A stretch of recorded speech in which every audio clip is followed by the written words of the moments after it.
그리고 이제 원자 스님이 자주 원자 스님도 상당히 여성들한테 인기가 좋은 이유가 인기 없습니다. 누가 그래요? 예? 상당히 페미니즘적 편승하려는 그렇죠. 그런데 시대에 내가 잘 보이려고 생각은 안 하는데 굳이 못 보일 건 없잖아요. 기회를 굳이 놓치지 않고 이렇게 그래서 이제 그렇죠.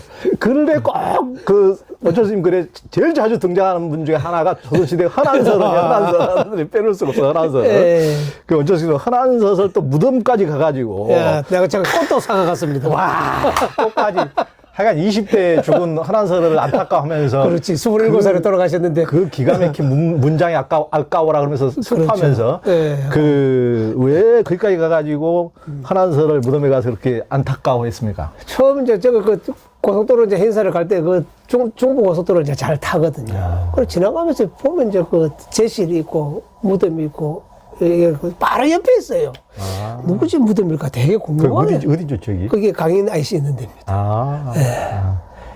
서울서 조금만 나가면 경안 IC인가요? 경안, 경안 IC. 그래서 서울서 조금만 나가면 이제 어딥니까? 하남 IC 통과해가지고 한 5분도 안 걸립니다. 누굴까? 그래서 하루는 이제 한번 가봐야 되겠다 해가지고 제일 가까운 IC로 나갔죠. 그러고 보니까 아니 흔한서는 무덤인 거예요. 그리고 와 오늘 애들 말대로 득템했다. 아하. 이렇게 훌륭하신 무덤이 서울 이 가까운데 내가 매일 지나가면서 보던 그 양반이라니. 그래서 너무 이제 감동을 이제 하게 되었고, 그래갖고 이제 다음에 찾아올 때는 좀 객식을 가져가지고 이제 찾아와야 되겠다. 이제 그 생각이 들어서 이제 꽃도 한 송이 사고. 그래가 이제 갔죠. 그래가 이제 갔더니, 무덤이 이렇게 이제 있고, 옆에 조그마한 무덤이 2개 있는 거예요. 이제 아들, 딸을 이제 일찍이 잃었다고 그래요. 그래갖고 아들 무덤 하나, 딸 무덤 하나, 자기 무덤 하나. 그 다음에 이제 신랑은 이제 자기가 죽고 나서 이제 또 결혼한 사람이 있었겠죠. 그건 이제 합장묘고, 당신은 당신 며느리 하나 있고, 그 다음 현안스러운 집안의 시댁이죠. 그거 다 이제 고관 대장정 이제 출신이니까 제실이 있을 정도니까 무덤도 엄청 다 커요. 다 무슨, 뭐를 지내고 벼슬을 엄청 했는데. 그 오는 사람들 전부 다 흔한스러운 묘에 와서 참배하는 거예요. 그리고 시가집 다 개무시하고. 개무시는 아니겠지만 관심사항이 아니라는 거죠. 그래서 무엇을 지낸 것이 중요한 것이 아니고 그 사람이 세상에서 어떤 일을 해서 무엇을 이렇게 남겨놓았느냐, 어떻게 살았느냐, 이것이 훨씬 더 중요한 일이구나 하는 것을 이제 이렇게 알게 되고, 하남은 지금도 하남시가 있지만, 하남지라고 하는 조선시대 때, 조선시대 홍경모라고 하는 분이 하남지라고 하는 책을 썼는데, 하남지가 이제 우리 하남 지역에 있는 이제 각가지 유적, 절, 그다음 사당, 향교 이런 거 다 기록해 놓은 거예요. 그 분묘편이 있어요. 무덤만 따로 모아놓은 거예요. 재밌는데 그 앞에 고관대장 무덤은 하나도 표시가 안 되겠지. 흔한스러운 묘, 초월면에 있다. 딱 한 줄이야. 그때 벌써 그때도 이미 벌써 있었구만. 평가가 이제 이미 다 달랐던 거죠. 시댁에 누가 고관대장을 뒤지는 사람 무덤이라는 구절은 한 구절도 없어요. 그래서 그걸 이렇게 보면서 이미 그때가 이제 언제가 1711년도더라고요. 이 책을 보니까. 그렇게 해서 이제 상당히 이제 하남지 속에서도 이제 그런 것들을 이렇게 이제 발견할 수 있고, 그렇게 해서 이제 지금도 이제 느끼고 있는 건데, 어디에, 어느 위치에 내가 무슨 장관을 한다, 차관을 한다, 국회의원을 한다, 이런 것도 중요하지만, 제가 이제 조금 좋아하는 분 중에 이제 한 분이 조엄이라고 하는 분이 계시는데, 이분이 이제 누구냐면은, 서시마에 가서 고구마를 갖다가 가져와가지고 조선사회에 퍼뜨려가지고 아주 춘궁기에 백성들이 배고픔을 이제 해결해 준 분인데, 이분이 이제 임진당 끝나고 일본에 이제 조선통신사로 이제 몇 번 이렇게 왔다 갔다 했는데, 조선통신사가 굉장히 자주 갔거든요. 또 많은 사람들이 갔습니다. 이 기록들은 뭐야? 내가 조선 통신사 정사로 다녀왔어. 내가 부사로 다녀왔어. 내가 가서 독국가와 이에야스를 만나고 왔어. 이런 거밖에 없는 거예요. 그 수도 없는 사람이 가고 또 한국에 없는 거니까 수도 없는 사람들이 고구마를 대접받았을 텐데, 이 조음이라는 양반만 그 고구마를 갖다 우리 백성들한테 가서 다 먹여야 되겠다. 조선통신사로 갔다 왔다는 사실이 중요한 것이 아니라 그러니까. 조선통신사로 갔다 오면서 우리 백성들에게 무엇을 갖다가 좀 도움이 될 수 있는 삶을 갖다가 애민정신이죠. 쉽게 이야기하면. 이런 것들이 훨씬 더 후대에 평가를 아까 말씀드린 첫 번째 세상 사람의 입이 비색인 거죠. 그러니까. 그걸 이제 통해서 이렇게 볼 때 예. 그렇게 해서 시댁의 그 고관 대작보다는 흔한스러니까 훨씬 더 주변에 영향력을 미치고 또 재밌는 것은 흔한스러운 집안 자체가 이제 엄청난 이제 조선의 그 천재 집안이잖아요. 그러니까. 아버지, 형님, 뭐 동생 할 것 없이 허균 이제 홍길동전에 우리가 제일 잘 아는 이제 허균이 이제 제일 그러니까 이제 자기는 이렇게 이제 요절을 하면서 27에 이제 돌아가셨으니까 인생이 불우하잖아요. 조선에서 태어난 거, 여자로 태어난 거, 어느 집안의 며느리가 된 거. 그러니까. 결국 이제 이 스트레스를 이기지 못하고 그렇게 이제 27에 요절을 하게 되는데 요절하면서 이제 써놓은 시들이 굉장히 그 도가사상적이에요. 그런 작품들이 굉장히 많아요. 그러니까. 그러니까 도가사상은 이제 이미 뭡니까? 조선의 이제 유교적 사회 분위기 안에서 약간의 이 단시대는 이제 그런 분위기가 이렇게 있으니까 그걸 뭐 걱정을 했는지 그거는 모르겠습니다만 그다음 저는 이제 그 입장을 바꿔놓고 또 가만히 한번 생각해 보니까 자기가 이제 속을 들키기 싫은 거예요. 그래가 이제 제일 자기 말 잘 듣는 허균이하고 제일 이제 이렇게 누나를 굉장히 좋아했대요. 그런 허균이한테 다 거다 가지고 유통되고 있는 거 다 거두어서 다 태워버리고 절대 세상에 유포시키지 말아라. 라고 했는데 모아가지고 도로 정리해가지고 한 300수 정도 되더랍니다. 허균이가 있어요, 그걸? 편집을 허균이가 한 거죠. 아이고. 분류를. 그러니까 좀 역시 동생을 잘 둬야 돼. 문장 이상한 거 좀 곤치고. 과격한 거는 좀 뭐 했겠죠. 이거는 뭐 증거가 없으니까 얘기는 할 수가 없는데 누나의 명성에 누가 되지 않고 집안에 허물이 되지 않도록 이제 다 이제 손을 보고 있었는데 그때 이제 중국 사신이 이제 조선애를 이렇게 이제 와가지고 오명재라고 하는 분이 이제 사신인데 조선에서 발표된 시를 수집하고 있는 거예요. 야, 이런 거 보면서 이게 진짜 선진국이구나. 그러니까. 뭐 놓치지 않아, 그걸 놓치지 않아. 놓치지 않아요. 그걸 다 모아가는 거. 허균이가 우리 누님이신데 정말 제가 봐도 너무 좋습니다. 그래서 이 양반이 거기 가서 중국에 가가지고 이제 조선시선이라고 하는 전집을 편찬하면서 흔한선의 시를 이제 거기다 포함을 시켜줘요. 그 다음에 또 일본 분다야 지로라고 하는 분이 그 시를 또 보고 일본 가지고 가가지고 또 간행시켜줘요. 또 우리나라 사람들 재밌는 것은 한국에서 만드는 영화를 갖다가 발표하면 아무도 보러 안 가. 나중에 이제 어디 무슨 영화제에 나가지고 그렇지. 상 하나 받았다. 다 보지, 이제. 사람이 몰려오는 아주 조금 특이한, 특이한 성격을 가진 민족인데, 이거 일본하고 중국에서 엄청 히트를 쳤대. 이제 이래 된 거죠. 그래서 이제 흔한스러운 시가 이제 조선사에 아주 이렇게 이제 대중화되고 보편화되고 또 오늘날 이제 우리가 이렇게 이제 볼 수 있는, 그런 이제, 그 시가 된 거죠. 돼가지고 그 뭐 천재성 결국 이제 그 뭡니까 문자는 자신의 현현이잖아요, 사실은. 그래서 문자는 자기를 갖다 외화시키는 것이고 자기를 나타내는 것이고 뭐 문학 작품 말할 것도 없고 그렇게 해서 이제 우리 뭐 흔히 이야기할 때 이제 여류시인이라는 말을 참 많이 쓰죠. 그렇게 해서 이제 여류시인으로서 아주 그 조선을 갖다가 조선 시대에서 자리매김 받는 그런 이제 그 위치에 올라간 것도 동생을 잘 둬서. 그러니까. 그 다음에 또 시절이 잘 만나가지고 마침 또 그때 중국 사신이 이제 시를, 조선의 시를 이제 수집하러 오고 또 일본에서도 와서 또 조선의 시를 또 가져가고 이제 그렇게 하면서 또 역수입돼가지고 그게 좀 대중화되는 아주 어떻게 보면 참 운이 좋은 분이죠. 인연이 딱 맞는 분이죠. 그것도 복인 것 같고. 알아주잖아요. 어쨌거나. 그러니까 한한설은 그 시대를 잘못 만난 그 여류 시인 대천재인데. 대신 오늘까지 이름이 남아있잖아요. 그러니까. 그 이제 그래도 조선시대 유생들한테 이게 남녀 반상 차별한 유생들한테 불만이 많았을 텐데. 그러니까요. 훗날 또, 200~300년 뒤에 또 불승이 와서 꽃다발을 전해주니, 행복한 거지. 얼마나 지금 감동에 지금 또 시 한 수 짓고 있을 겁니다, 아마. 참.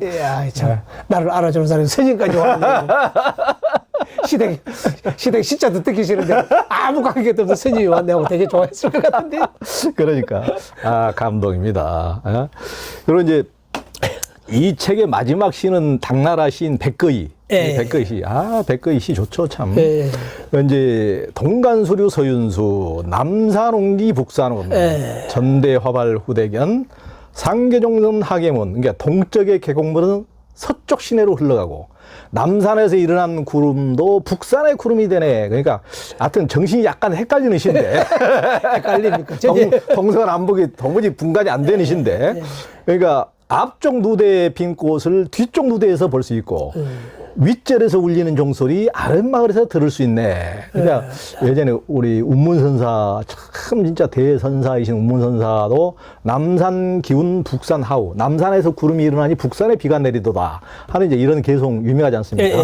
논리적으로 굉장히 모순되고 비약같이 보이는데 이런 백거위와 운문선사의 시는 어찌 이렇게 정신을 헷갈리게 이렇게 주셨습니까? 일단은 이제 뭐 불교에 대한 이제 기본적인 이론은 이제 두 축이 이제 연기의 법칙이에요. 모든 그 존재는 관계성 속에서만 존재할 수 있다는 게 이제 그 불교의 기본적인 교리 체계의 근간을 이루고 있는 게 이제 우리가 흔히 이야기할 때 이제 인연의 법칙이라고 그러는데, 나와 너가 있기 때문에 내가 있고, 내가 있기 때문에 너가 있고, 이게 이제 우리가 된다는 거죠. 남편이 있기 때문에 부인이 있고, 또 내가 한 사람의 남편이지만 집에 어른을 모시고 있으면 한 아버지의 아들이고, 밑에 또 아들을 데리고 있으면 한 아들이 또 아버지고, 그럼 내가 뭡니까? 모든 규정이 또 회사에 나오면 무슨 과장이고, 내 규정이 내가 아니고, 주변의 관계 속에서 내가 이제 규정이 되는 거죠.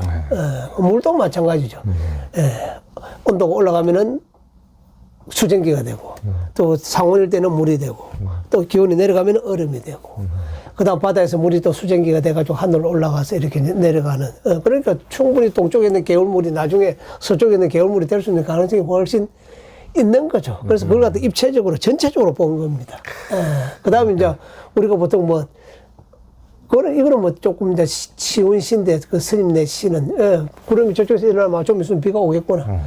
그 다음 우리 지금 뭡니까? 우크라이나에서 전쟁이 일어나고 나니까 가스가 안 와가지고 독일이 그냥 아주 경제적으로 어려워지는 거. 이것도 다 관계성이잖아요.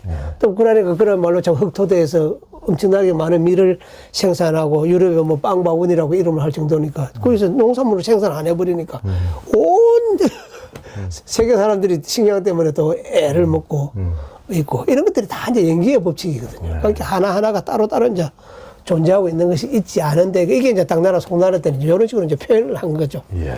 그렇게 해서 뭐 지금 제가 봐도 정말 참 명신 거죠. 그래서 연기 중도의 원리, 그다음 관계성의 원리를 갖다가 이렇게 잘 표현해 놓은 시들. 이런 게 사실은 따지고 보면 이제 선시인 거죠. 뭐 아무거나 선시가 아니고 연기 법칙에 충실한 거. 그다음에 관계성의 원리를 갖다가 밝힌 시. 이런 것들을 이제 선시라고 할 수 있는. 그런 이제 분류 속에 이제 들어가는데 뭐 글자가 짧다고 해서 뭐. 그게 이제 시라고는 붙이겠지만 이제 선시라고 붙이지는 않는 거죠. 그런데 선시가 모든 걸 다 쳐다보면 다 연기 법칙, 중도 법칙, 관계성의 법칙, 그런 구조들로 다 되어 있습니다. 그러니까요. 그래서 이제 그런 거 볼 때마다 그리고 이제 박수를 부르고 치면서 이제 혼자서 좋아하는 거죠. 그러니까 이 시가 이제 단지 시인 것이 아니고 이제 우리의 전도된 어떤 시각을 깨주는 거죠. 전도 몽상된 우리 의식을 깨주는 것이니까. 그러니까 뭐 이제 뭐 동서가 지금 뭐 미국과 중국이 맨날 서로 죽이자고 지금 싸우고 있지만은 동쪽이 없는 서쪽이 어디가 있으면 서쪽이 없는 동쪽이 어디가 있으면 우리는 또 남북 간에 대치면서 금방 하루아침에 서로를 죽일 것처럼 이렇게 하지만은 북이 없는 남이 어디가 있고 남이 없는 북이 다 상대적인 거죠. 그러니까 손등이 없는 손바닥이 어디에서 손바닥이 없는 손등이 어디가 이게 알고 보면 이게 하나다. 동전의 양면 거기에 대한 이제 이야기들이죠. 이제 그런 이제 깨달음을 주는 이런 이제 시인 거죠. 그래서 양면을 항상 양면을 같이 보라고 그렇게 이야기합니다. 선사들. 그렇죠. 그 삼국지에 나오는 이제 조조의 두 아들, 삼국지는 뭐 워낙 많은 분들이 재밌어 하고, 그러니까. 그 이제 그 두 아들이 조비와 조식, 이제 두 아들이 후계 다툼을 벌일 때 형 조비가 동생 조식에게 이제 생사를 담보로 시를 지으라는 명령을 내리면서 단 7걸음 안에 시를 끝내야 된다고 했다면서요? 옛날 사람들은 참 형제간들에게 왜 이렇게 뭐, 그것도 그거지만 얼마나 낭만적이에요. 그렇지. 생사를 앞두고도 그냥 갖다 죽이면 될 텐데 시를 지으면 봐줄게. 그러니까 이게 이제 무슨 이야기냐 그러면 당나라 송나라 때는 이 시가 굉장히 우리 국민들 기본적으로 그 백성들 사이에 이제 기본적인 소양들인 거예요. 그래서 이제 당나라는 굉장히 시가 발달해가지고 중국 문학 불교할 때 당시라고 보통, 예. 당나라 때는 시가 굉장히 발달했다. 뭐 원나라 때는 희곡이 발달했다. 뭐 그런 식으로 이제 얘기를 하잖아요. 그러니까 다 이제 시가 보편화되어 있는 거죠. 그렇게 하다 보니까 이제 뭐 시를 못 줘서 주겠다 하면 사람들이 이제 이해를 좀 구하기가 쉬웠던가 봐요. 왜냐면 다 시인이니까. 그렇지. 그러니까 이제 뭐 긴 발자국 다 7발자국 안에 시를 지으라고 이제 그러니까 목숨을 걸고 이제 시를 지어야 되죠. 근데 참 재밌는 것은 우리 뭐 조현 기자님도 아시겠지만 원고 마감이라는 게 있잖아요. 마감이 있으면 마감 첫날은 완전히 막 반짝반짝 하면서 그러니까. 예, 뭐 그냥 내가 세포 돌아가는 소리가 막 나고 예. 그러니까. 예, 그래 하면서 이제 막 신통력이라고 해야 됩니까? 그렇게 해서 이제 초능력이 이제 막 나오기 시작하는 이제 그런 경험들을 참 많이 하고 저도 이건 뭐 마감 시간이 7초입니다. 7초도 아니고 7발자국. 저도 실컷 있다가 콩 마감되면 이제 그래서 이제 보고 나놓고 마감 날짜를 걱정을 해요. 걱정을 하는데 한편으로는 뭐 어떻게 안 되겠나 이제까지 그렇게 되어 왔으니까 대신 이제 한 번도 마감 날짜를 어겨본 적이 없으니까 어떻게 잘 될 거야. 예. 그런데 아니냐 다를까 마감 하루나 이틀 전에 이제 막 예, 머리 안에 이제 머리가 막 내가 획획획획 돌아가는 소리가 나면서 이제 가닥이 쳐지는 이제 그런 경험을 이제 하게 되는데 이 조식하고 조비는 이게 지금 목숨이 왔다 갔다 할 때 그 초능력이 안 나오겠어요? 7그림 아니라 내가 생각할 때는 뭐 한 반보 만에 다 나왔을 것 같아. 그것도 7그림 안에 이제 점잖게 이제 시를 써줘. 그러니까. 콩대를 갖다가 불에 떼가지고 콩을 삶는데요. 콩대. 지금 뭐 젊은 사람들이 이해를 잘 할 수 있으려고 모르겠습니다. 예, 콩은 이제 삶을 때 콩대가 불이 잘 붙잖아요. 그렇죠. 콩 알맹이는 이제 가마솥에 넣고 그렇죠. 밑에는 이제 콩대를 가지고 이제 콩을 이렇게 이제 삶는데. 솥 속에 콩이 울고 있다. 그렇죠. 왜냐하면 콩을 삶으면 이제 수증기가 나와가지고 옆으로, 가마솥 옆으로 이렇게 이제 쭉쭉쭉 흐르고 있으니까. 그러니까 이제 자기를 거기다 대입시킨 거죠. 그렇죠. 형이 나를 갖다가 지금 이렇게 하니까 우리가 지금 같은 집안, 콩대도 같은 뿌리에서 나오고 콩도 같은 뿌리에서 나왔는데 왜 나를 갖다가 이렇게 이제 못 살게 구느냐 이제 그 말이겠죠. 예. 본래 한 뿌리에서 나왔거늘. 어찌 이리도 급하게 삶아대느냐. 딱. 형이 좀 느낀 바가 있었겠죠. 뭐 7그릇 만에 시를 짓기도 했지만 내용을 때려보니까 이게 아무리 참 권력이 나눌 수 없는 거지만 이거 동생한테 내가 좀 너무했다는 생각이 이제 들었겠죠. 그 시를 가지고 사람의 마음을 좀 바꿔버린 거죠. 그러니까 이게 굉장히 이제 의미가 있는 거죠. 생사의 문제도 물론 중요하겠지만 이 시를 통해 가지고 형의 마음을 갖다가 이제 한번 형이 자기의 삶을 갖다가 한번 돌아볼 수 있도록 그렇게 이제 이렇게 만들 거예요. 그걸 갖다 참 7그릇 만에 이 시를 이제 지었다고 하니까 뭐 그 사람도 참 대단한 사람이고요. 그 다음에 이제 우리 그 뭡니까 부처님이 이렇게 태어났을 때 이제 7걸음을 걷고 그렇죠. 탄생계를 갖다 천상천하 유아독존 상계계고 아당한제 천상천하에 내가 참 이렇게 귀한 사람인데 모두가 귀하다는 뜻이겠죠. 사람이 다 귀한 사람인데 내가 그 사람들 갖다가 다 고를 갖다가 제거해주고 또 세상을 갖다가 편안하게 만들어주겠다라고 하는 이제 그 개송이 있는데 그것도 어떻게 보면 좀 넓은 의미에서 7걸음을 지으면서 옮겨간 것과는 조금 다르지만 7걸음 후에 이제 그 시를 이렇게 지었다고 되어 있어서 두 개가 좀 공통점이 있지 않나 하고 이제 나름 이제 혼자서 그냥 칠보시라고 이제 같이 분류를 이렇게 했던 그런 내용이 이제 그 네 번째 시에 이제 정리를 좀 해놨습니다. 그 이제 또 이제 대승불교를 여는데 어떤 초창기 결정적인 역할을 하는 이제 중국 삼론종의 이제 승조법사가 이제 뭐 짧건 길건 맡겨두어 재단질을 하지 말 것이요. 높건 낮건 인연 따라 스스로 평평해지게 하라. 이 글을 이제 승조법사가 지은 글이라면서요. 우리서 장자에서 많이 들어본 글. 장자에서 많이 찍고, 승조법사도 장자에서도 인용해가 왔을 수도 있고, 서로.